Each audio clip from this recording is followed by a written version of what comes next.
2024 மக்களவைத் தேர்தலில் ராமநாதபுரம் தொகுதியில் நவாஸ்கனியினுடைய வெற்றி செல்லாது என முன்னாள் முதல்வர் ஓ பன்னீர்செல்வம் தொடர்ந்த வழக்கில் நவாஸ்கனி தரப்பு வழக்கறிஞர் திரு பன்னீர்செல்வத்திடம் குறுக்கு விசாரணை மேற்கொண்டதில் பல்வேறு கேள்விகளை கேட்டிருக்கிறார். குறிப்பாக நிலம் தொடர்பான விவரங்கள் நினைவில் இல்லை, ஆடிட்டரிடம்தான் கேட்க வேண்டும் என்று திரு ஓ பன்னீர்செல்வம் குறிப்பிட்டிருக்கிறார். அதற்கு தமிழக நிதியமைச்சராக இருந்தவருக்கு தன்னுடைய சொத்துக்கள் குறித்த விவரங்கள் நினைவில்லையா என்று வழக்கறிஞர் மறுகேள்வி கேட்டிருக்கிறார். இதுபோன்று ஒரு காரசார வாதங்கள் நடைபெற்றிருக்கிறது. இது பற்றிய கூடுதல் தகவல்களை கேட்டு பெறுவோம். எமது செய்தியாளர் சுரேஷ் இணைகிறார். Over to you Suresh. வணக்கம். 2024 மக்களவைத் தேர்தலில் ராமநாதபுரம் தொகுதியில திமுக கூட்டணியில இந்திய யூனியன் முஸ்லீம் லீக் கட்சி வேட்பாளராக போட்டியிட்ட நவாஸ்கனி தன்னை எதிர்த்து போட்டியிட்ட பன்னீர்செல்வத்தை விட 1,66,000 வாக்குகள் அதிகம் பெற்று வெற்றி பெற்றார். இதையடுத்து நவாஸ்கனி பல்வேறு முறைகேடுகள் செய்து வெற்றி பெற்றதாகவும் அவருடைய தேர்தல் வெற்றியை செல்லாது என்று அறிவிக்க வேண்டும் என்ற கோரிக்கையுடன் பன்னீர்செல்வம் சென்னை உயர்நீதிமன்றத்தில் தேர்தல் வழக்கு தாக்கல் செய்திருந்தார்.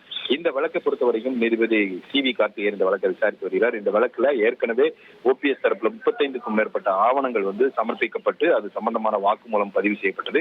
இந்த நிலையில இந்த வழக்கை மீண்டும் விசாரணைக்கு வந்த போது நவாஸ்கனி தரப்புல ஓபிஎஸ் குறுக்கு விசாரணை செய்யப்பட்டது. அந்த குறுக்கு விசாரணையின் போது ஓ பன்னீர்செல்வம் தாக்கல் செய்திருந்த அந்த வேட்புமனு, அதில் குறிப்பிட்டிருந்த தொழில்கள் மற்றும் அதில் கிடைக்கிற வருமானம், அந்த அவருடைய நிலங்கள் தொடர்பான கேள்விகள் எழுப்பப்பட்டன. அப்போது அவர் தன் பால் பண்ணை வைத்திருந்ததாகவும் அதில் 40 மாடுகள் இருந்ததாகவும் குறிப்பிட்டிருக்கார். அதன் மூலம் கிடைத்த வருவாய் என்பது குடும்ப செலவிற்காக பயன்படுத்தி வந்ததாகவும் அவர் தெரிவித்திருந்தார். மாடு வளர்ப்பு, விவசாயம், நிலங்கள் மற்றும் பல்வேறு தொழில்கள் செய்து வந்ததாகவும் அவர் தெரிவித்தார். வேட்புமனுவில் குறிப்பிட்டுள்ள நிலங்கள் தொடர்பான கேள்விகளுக்கு நினைவில்லை என்று அவர் பதிலளித்த போது நவாஸ்கனி தரப்பு வழக்கறிஞர் தமிழகத்தினுடைய நிதியமைச்சராக இருந்தவருக்கு இது நினைவில்லையா என்ற ஒரு எதிர்கேள்வியை அவர் எழுப்பினார். அதற்கு அவர் தன்னுடைய ஆடிட்டருக்கு தான் இது சம்பந்தமான விஷயங்கள் தெரியும் என்று பன்னீர்செல்வம் விளக்கம் அளித்தார். தொடர்ந்து பல்வேறு கேள்விகளுக்கு பதிலளித்த அவர், நான் தொடர்ந்த தேர்தல் வழக்குல என்னை மட்டும் கேள்வி எழுப்புவது ஏன் என்ற ஒரு எதிர்கேள்வியை எழுப்பியிருக்கிறாரு.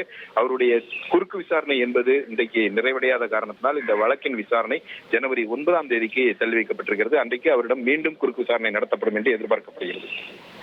தகவல்களுக்கு நன்றி சுரேஷ். உங்கள் தந்தி ஒன் தொலைக்காட்சியில் அண்ணாமலை தினமும் மதியம் 12 மணிக்கு காண தவறாதீர்கள்.